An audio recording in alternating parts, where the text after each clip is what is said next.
आजुक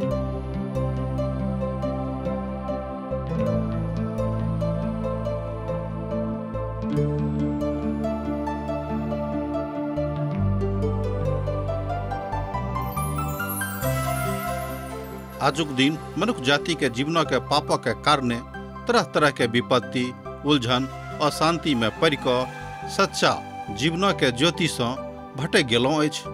हुनका नहीं मालूम छनि कि जीवन के नीक ज्योति की अछि। यह लेल TWR इंडिया असक इजोत कार्यक्रम के लऽ कऽ अहाँ के बीच में प्रस्तुत कऽ रहल छथिन कि सब जनजीवन के उद्देश्य के समझ कऽ जीवनक ज्योति में आगाँ भऽ सकी आ परमेश्वरक संग हुनका मिलाप भ जाय। यह बाइबलक सिलसिलेवार अध्ययन पर आधारित अछि। कृपया कऽ अहाँ देखू, सुनू, परमेश्वर अहाँ के जनजीवन के ज्योति आ इजोत ठहरे। आशा के इजोत मैथिली कार्यक्रम में हम एक बेर और अहाँ के अभिनंदन प्रभु यीशु मसीह के मीठ आ पवित्र नाम से कऽ रहल छी।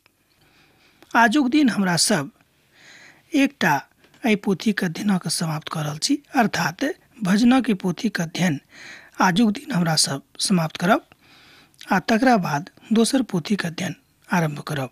आजुक दिन जे विशेष महत्वपूर्ण बात अछि कि पिता परमेश्वर भजनक पोथी से हमरा सब गोटे जतेक बातक सिखौलथि, आजुक दिन हमरा सब ओहि बातक कनिक देखबे के, अर्थात इस्राएली के प्रति परमेश्वर के प्रेम। एकटा वचन के देखियो जे पवित्र पोथी बाइबिल में लिखल गेल छै। ओ कहैत छथि कि अब जे केओ हमरा लग में छथि ओ हमर थिकाहा आर हुनका हम कहियो अपना डौढ़ी पर से नहीं भगेबेन। एहि तरह आजुक भजनक आरंभ होइत अछि। हमरा सब तऽ नव भजनक ऊपर अध्ययन कऽ चुकल छी, कियाक तऽ नव भजन प्रभु के बड़ पसंद छनि। नव भजनक तात्पर्य यह अछि कि हमरा सब किछ ने किछ अपना जिंदगी से प्रभु के देवा के प्रयास करे छी। ई भक्ति बाटा के एकटा महान तथ्य बिंदु थिक। भजन 149 तकर एक पद एहि रीति से कहैत अछि, प्रभु के स्तुति करू, प्रभु के लेल एकटा नव गीतक गाऊं, भक्तक मंडली में हुनक स्तुति के गाऊं। ए बातक एहिठाम हमरा लोग देखै छी 149 भजन के एक पद में एहि के विषय के ऊपर प्रकाशित वाक्यक पोथी में बतायल गेल अछि। नव गीतक ऊपर एहि विषय वस्तु में हमरा लोकनि प्रभु यीशु मसीह के देखै छी जे मनुष्य जाति के छोड़ावे वाला आर उद्धारकर्ता थिकाहा। यह बात आजू के परिप्रेक्ष्य में हमरा सब गोटे के सेहो सिखबाक अछि आर दूसरों के सिखेबाक अछि जे किओ सीखे के प्रयास कऽ रहल छथि। ओ नाचैत हुनक स्तुति करू और डफ और बीना बजाबैत हुनक भजन के गाऊं। ए बातक एहिठाम 149 भजन के 3 पद में बतायल गेल अछि। एक बेर आर ध्यान दियौ। ओ नाचैत हुनक स्तुति करू, हुनक डफ और बीना बजाबैत हुनक भजनक गाऊं। ओ हमरा सभक छोड़ाबे वाला ठिकाहा स्मरण रखबाक अछि कि जे प्रभु के छोड़ कऽ, अर्थात यीशु मसीह के छोड़ कऽ आ दोसर कियो मनुष्य जाति के छोड़ाबे वाला नहीं भऽ सकैत छथि।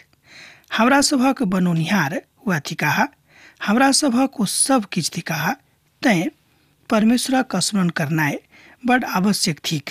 आब ई कहैत अछि जे वह हमर विधा थिकाहा वा हमरा सभक बड़ बातक ऊपर मानय वाला वह छथि। अब हमरा सभक राष्ट्रक निर्माणक हेतु आगाँ देखबाक अछि, कियाक तऽ हमरा सभक अपन अपन राष्ट्रक निर्माण करबाक अछि। कियाक तऽ जाबे धरि आत्मिक रीति से हमरा लोकनि मजबूत नहीं होइब, हमरा सब राष्ट्रक निर्माणक प्रति कटिबद्ध नहीं भऽ सकलहुँ हैं। हुनक कंठ से परमेश्वर के प्रशंसा हुए के आर हुनक हाथ में दुधारी तलवार रहे के, जे ओ दोसर जाति से पलटा लऽ सकै छै आर राज राजक लोकक ताड़ना दे के। एहि तरह हमरा लोकनि देखै छी कि परमेश्वर अपन लोकक सामर्थी बनाबै छथि। ओ कहै छथि कि हुनक कंठ से परमेश्वर के प्रशंसा होइत रहे आर हुनका हाथ में दुधारी तलवार रहे के, जे ओ हुनका से पलटा लऽ सकैत आर राज राजक लोकक ताड़ना दऽ सकैत। अर्थात जँ अहाँ सामर्थी नहीं होइब तऽ परमेश्वर के राष्ट्र के निर्माण करबाक भार जे अहाँक ऊपर देवल गेल अछि अहाँ नहि कऽ सकलहुँ हैं।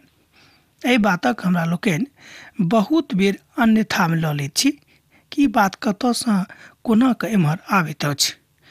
परमेश्वर चाहैत छथि कि हमरा सब राष्ट्रके निर्माताके रूपमे उभरि कऽ सन्मुखमे आबी, मुदा हमरा लोकनि नहि आबि सकैत छी। कारण अछि कि हमरा सभक आत्मिक जिंदगी जतेक मजबूत रहबाक आवश्यकता अछि, ओतेक नजदीकीसँ हमरा लोकनि अपन आत्मिक जिंदगीके मूल्यांकन नहि करैत रहैत छी आर हुनक राजक संकालसँ और हुनक प्रतिष्ठित पुरखक ओतऽ लऽ जेबाक जरूरत अछि जे ओतऽ रहैत छथिन, आर ओकरा ठहरावल दंड देख हुनका समस्त भक्तक एही तरह प्रतिष्ठा होइत प्रभुके स्तुति करू। अब हमरा लोकनि एकटा भजनक देखबेक। भजन अछि 149 पद भेल 9 पदके देखियौ। आर ओकरा ठहरावल दंड देके हुनक समस्त भक्तक एही तरह प्रतिष्ठा होइके प्रभुके स्तुति करू। एहिठाम परमेश्वर बता रहल छथि कि हुनक प्रतिष्ठा ओही रीतिसँ होइके जेना कि परमेश्वर हुनका प्रति वा हुनका लेल राखि कऽ हुनका हेतु नियुक्त कयने छथि। प्रभुके महिमामे एही बातक देखल जा सकै छै। आ जहन प्रभु यीशु मसीह एहि संसारमे घुरि कऽ औताह, ओ संसारक राष्ट्रक द्वारा स्वागत नहि कयल जेताह। ओ संसारक न्याय करबाक लेल आबि रहल छथि। आ जहन ओ एहि बातक एहिठाम छोड़ि कऽ गेल छलाह, जाहि कालमे ओ एहि संसारसँ विदा भेल रहथि, तहन ओहि परिस्थितिके आ जाहि कालमे प्रभु यीशु मसीह एहि संसारमे दोसर बेर औता, दुनू परिस्थितिमे कनेक अन्तर भऽ जेतैक। किएक तऽ बहुत लोक अपन अपन विश्वाससँ भटक जेताह।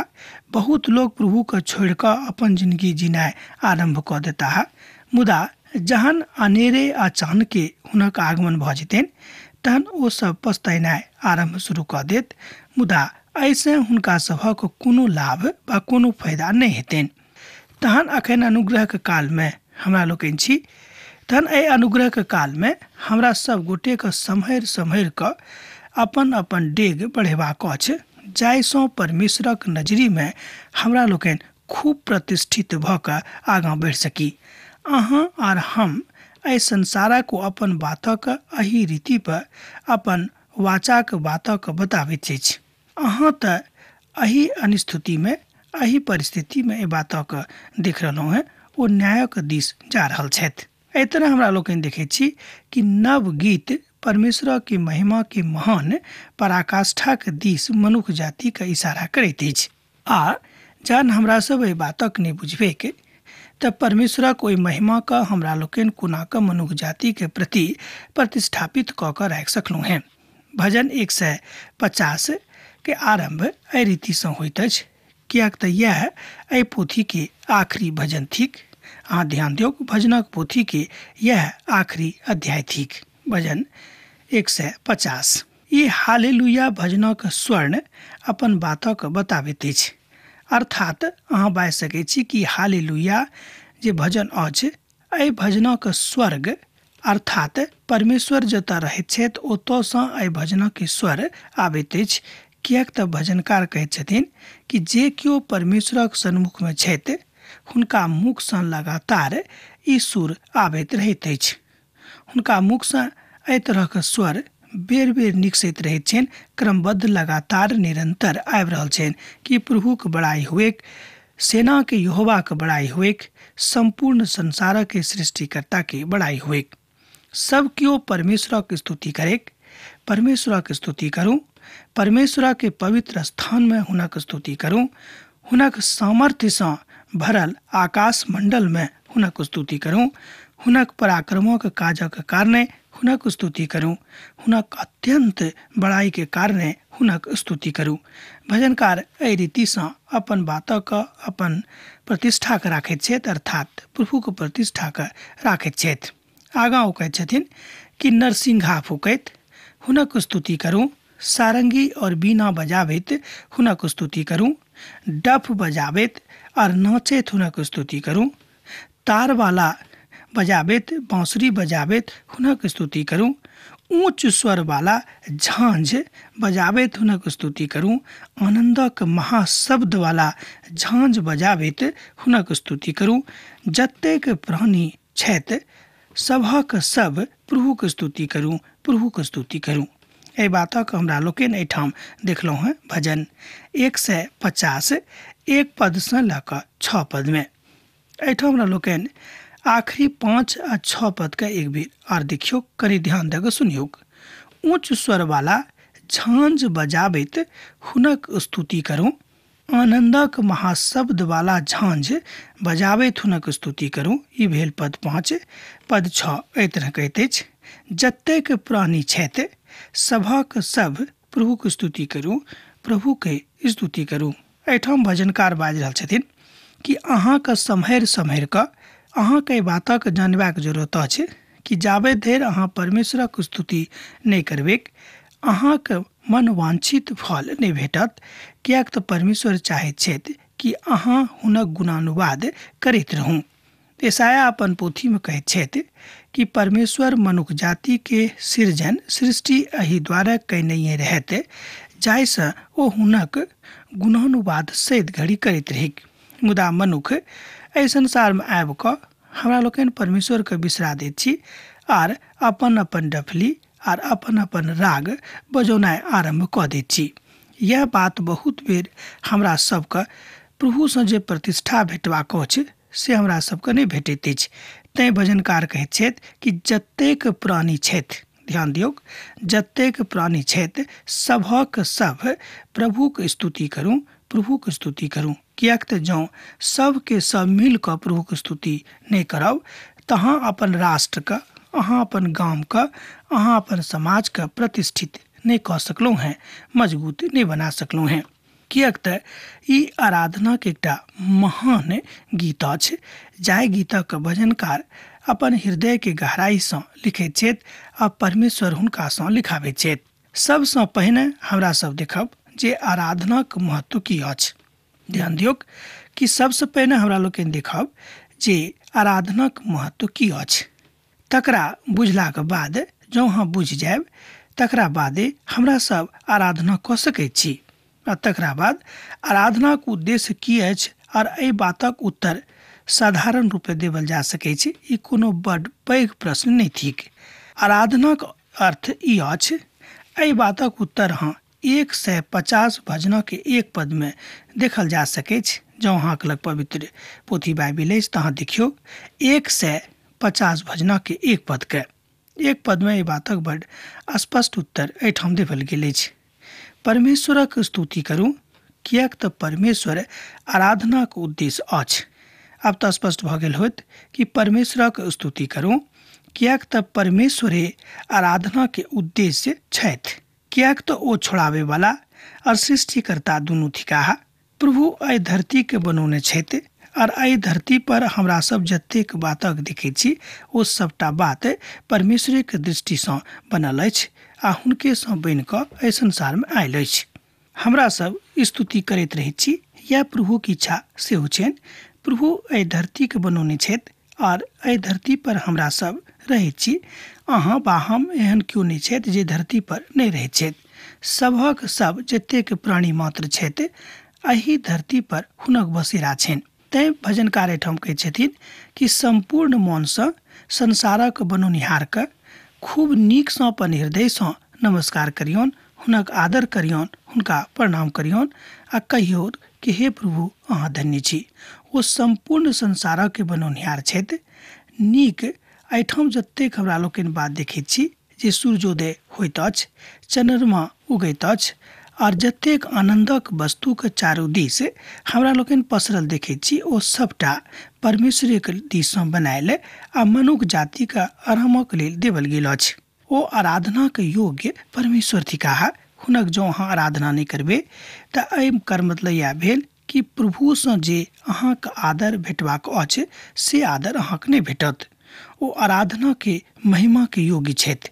ओ समस्त बातक योग्य छथि, जाहि बातक हमरा सब कहियो कहियो एम्हर ओम्हर कऽ दैत छी आ बुझनाइ आरंभ कऽ दैत छी कि जे हमरा सब बड़ योग्य भऽ गेलहुँ हैं, हमरा सब ततेक पैघ भऽ गेलहुँ हैं कि परमेश्वर अब हमरा जरूरत नहीं अछि। तहन एहि तरहक बातक भावनाक आनि कऽ हमरा सब परमेश्वरक उपस्थिति के छोट कऽ दै छी वा नगण्य कऽ दै छी। एहिठाम भजनकार कहैत छै कि यह ओ बात थिक जाय काल में हमरा सभक अपन परमेश्वरक प्रति एकटा नव गीत गयबाक आवश्यकता अछि आ यह बात हमरा सभक बतावल सेहो जा रहल अछि। आराधना के एकटा नीक एहन साधन अछि जाहि साधन सँ अहाँ परमेश्वरक निकटता में आबि सकलहुँ हैं। भजनकार एही बातों पर एहिठाम जोर दऽ रहल छथि। परमेश्वर आराधना के केंद्र बिंदु छथि। एहि तरह अहाँ मानि सकलहुँ हैं कि परमेश्वर आराधना के केंद्र बिंदु छथि। मुदा प्रश्न उठि रहल अछि जे केओ आराधना कोना कऽ सकैत छथि। हमरा सब भजनक पोथी के देखलहुँ हैं। आजुक दिन हमरा सब आखिरी में छी, तहन हमरा लोकनि देखलहुँ हैं कि कोना कऽ हुनक आराधना कयल जा सकैत छै। एहि बातक ऊपर बहुत बेर वा एना कहियो कि बेर बेर विचार कयल गेल अछि। तहन वैचारिक दृष्टिकोण से समाधित भऽ कऽ एहि बातक अहाँ ओतऽ देख सकैत छी। किएक तऽ सब किछु वएह बनौने छथि। हुनक स्तुति हुनक भजन हमरा सब गोटे करबाक अछि। भजन 150 आ तकर 6 पद। एहि पद में बतायल गेल अछि वा बतायल जा सकैत छै जे परमेश्वर महिमा के आदर के योग्य छथि। हुनक महिमा करियौ, हुनक बड़ाई करियौ, हुनक आदर करियौ, कारण ओ सबके ओतेक नीक रीति सँ नेह करैत छथि जतेक रीति सँ अहाँ से केओ नेह नहि करता। किएक तऽ मनुष्य जाति के नेह कोनो ने कोनो स्वार्थ बस एक दोसर गोटेक संगे रहैत अछि। मनुष्य जाति के जिंदगी के मुख्य उद्देश्य अछि अपन सृष्टिकर्ता परमेश्वरक महिमा और तारीफ करनाइ। ध्यान दियौ, अपन सृष्टिकर्ता परमेश्वरक महिमा और तारीफ करनाइ। अय्यूब बाजैत छथि जे परमेश्वरक महिमाक जतेक बड़ाई करैत अछि ओ सर्वशक्तिमान परमेश्वरक बड़ाई सँ बहुत कम अछि। अर्थात मनुष्य जाति के जतेक हुनक बड़ाई करबाक चाही ओतेक बड़ाई हमरा लोग नहि कऽ सकैत छी। किएक तऽ ओतेक शब्द वा ओतेक शब्दके हमरा सब लग संरक्षण नहीं अछि आ नहि दुनिया के कोनो शब्दकोश में हुनक बड़ाई करबाक लेल ओतेक महान शब्दके सृजन कयल गेल अछि। मुदा जतेक सामर्थ्य परमेश्वर हमरा सब गोटे के देने छथि ओहि सामर्थ्यक अनुसार हमरा सब गोटे के हुनक बड़ाई करबाक अछि। आराधना किएक? अब प्रश्न उठि रहल अछि कि आराधना किएक? अब हम ओहि बातक उत्तर दिया जाइत छी जे हुनक आराधना किएक करबाक आवश्यकता अछि। एकटा बातक ऊपर ध्यान दियौ जे बड़ कम लोग वास्तव में आराधना के किएक करबाक अछि एहि बातक ऊपर ध्यान दैत छथि। किएक तऽ एहि बातक अहाँ सार्वजनिक रूपे नहीं देख सकैत छी बा एहि बातक सार्वजनिक रूप में बतायल सेहो नहीं जा सकैत छै। मुदा परमेश्वरक वचन एहि बातक सार्वजनिक कऽ दैत अछि। परमेश्वरक आराधना करनाइ एहि द्वारा जरूरी अछि किएक तऽ स्वर्ग सँ ओ हमरा सभक गतिविधि के देखैत रहैत छथि कि हमरा सब अपन अपन जिंदगी के कोना चला रहल छी। जो हमरा सभक जिंदगी के चाल चलन उचित नहीं अछि तहन एहि बातक हुनका पग पग तिल तिल कऽ के जानकारी छनि। तैं जँ अहाँ चाहैत छी कि अहाँके पाप सँ अहाँके मुक्ति भेटनि, अहाँके छोड़ावल जाय तऽ एहिके लेल आराधना जरूरी भऽ जाइ छै। अब तऽ अहाँके उत्तर भेट गेल होइत एहि बातक लेल आराधना बड़ जरूरी भऽ जाइत अछि। यह बात आजुक परिप्रेक्ष्य में आजुक संदर्भ में हमरा सब गोटे के आराधना करबाक अछि। किएक तऽ वह मात्र एक परमेश्वर छथि जिनक हमरा लोकनि आराधना कऽ सकैत छी। एही कारणे परमेश्वर अहाँ सँ वा हमरा सँ ओतेक नेह लगौने छथि। स्तुति आराधना के लेल मुख्य रूपे 3टा शब्दक प्रयोग कयल जाइत अछि। ओ अछि मनुखक हृदयक पुकार, मनुखक आत्माक पुकार और आत्मा सँ निकसल शब्द। स्पष्ट भऽ गेल होइत कि आराधना के लेल 3 तरहक शब्दक प्रयोग कयल जा सकैत छै। ओ थिक मनुखक हृदयक पुकार, मनुखक आत्माक पुकार और आत्मा सँ निकसल शब्द। यह आत्मा अछि जे मनुखक हृदय सँ निकसैत अछि।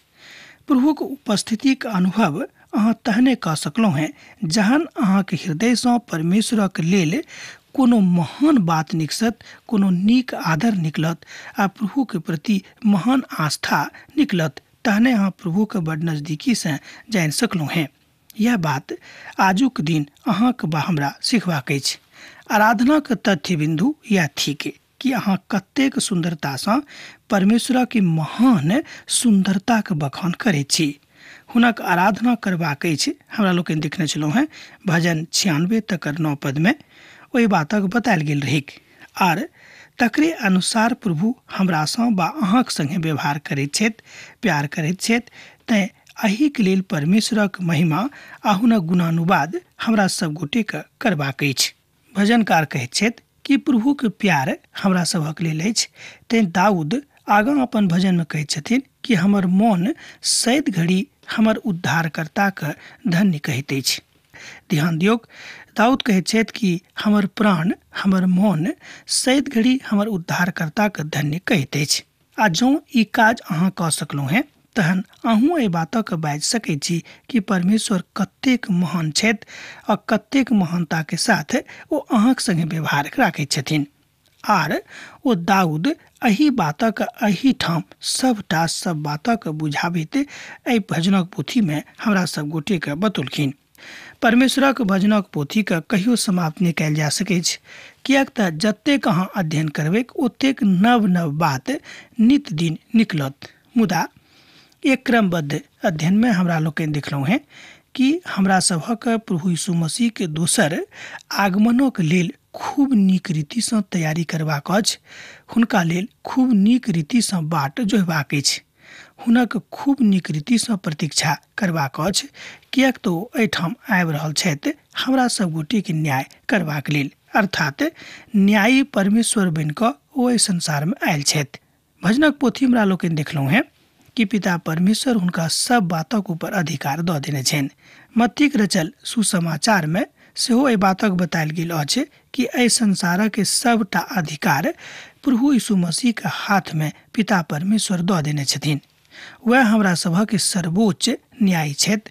वह हमरा सभक न्याय करबाक लेल एहि संसार में दोसर बेर आबि रहल छथि, अर्थात प्रभु यीशु मसीह के दोसर आगमन के प्रति बहुत सावधान रहि कऽ हमरा सब गोटे के तैयार करबाक अछि।